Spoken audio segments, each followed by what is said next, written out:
નમસ્કાર મિત્રો, આજે હું આવી ગઈ છું તમારી દોસ્ત પ્રીતિ રવિ રાઠોડ। આજે આપણે તમારા માટે હું એક નવી રેસીપી લઈને આવી ગઈ છું। આજે આપણે બનાવશું લીલી ડુંગળીનું શાક।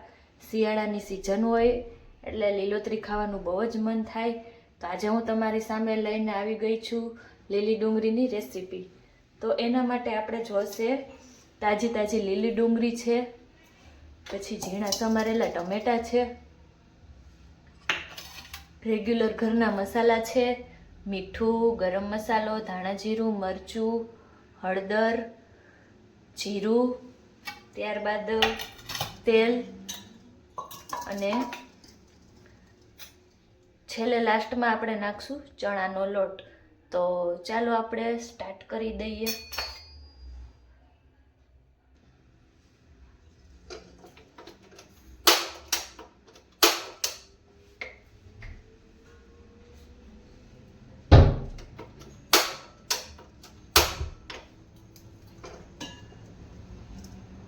સૌપ્રથમ આપણે ગેસમાં તેલ ગરમ કરવા મૂકીશું।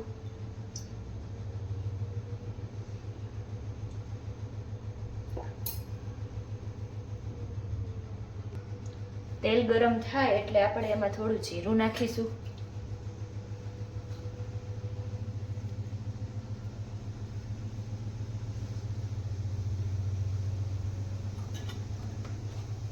ત્યારબાદ વઘાર માટે થોડી હિંગ નાખીશું।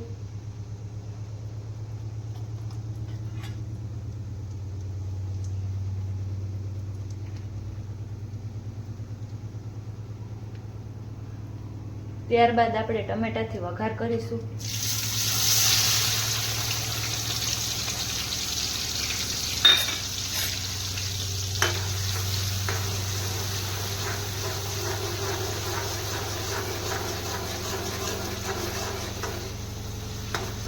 ટમેટાને થોડીક વાર માટે કૂક થવા દેશું।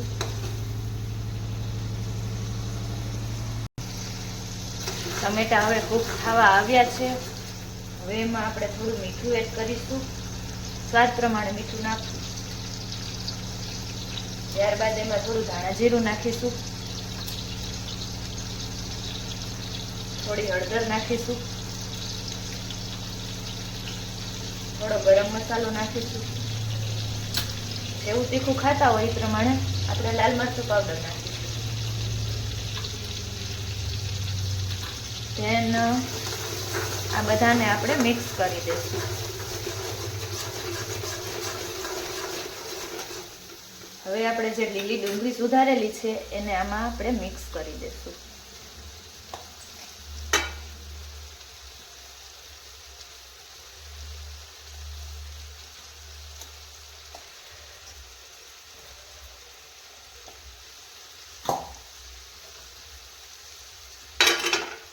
હવે તેને આપણે મિક્સ કરી દઈશું।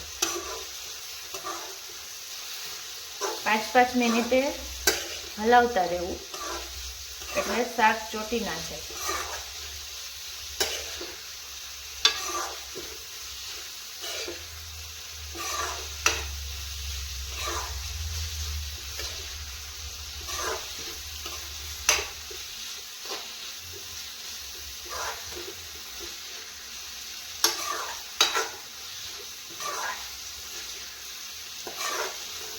હવે આપણે એને 10-15 મિનિટ માટે કૂક થવા દઈશું, જેથી શાક ચડી જાય સરસ રીતે।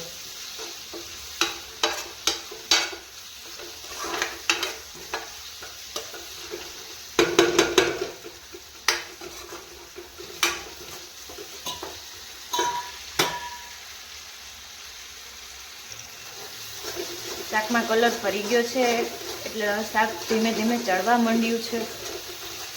સતત હલાવતા રહેશું જેથી ચોટી ના જાય।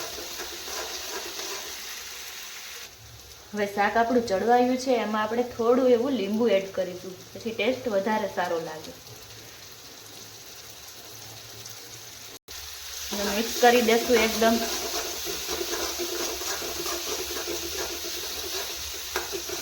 તમે જોઈ રહ્યા છો શાક આપણું એકદમ પરફેક્ટ ચડી ગયું છે।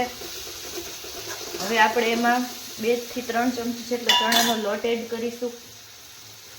ચણાના લોટથી શાકનો ટેસ્ટ ખૂબ જ સારો લાગે છે।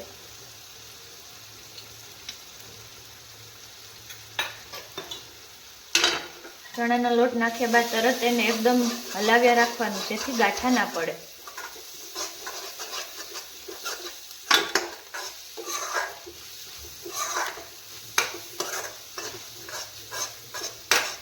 જોઈ રહ્યા છો આપણું શાક એકદમ સરસ રેડી થવા જઈ રહ્યું છે.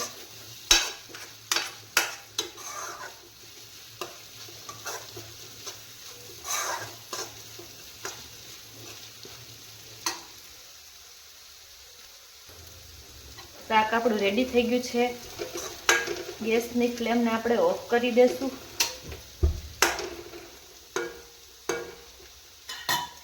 લાસ્ટમાં આપણે કોથમરી નાખીને એને ગાર્નિશ કરીશું.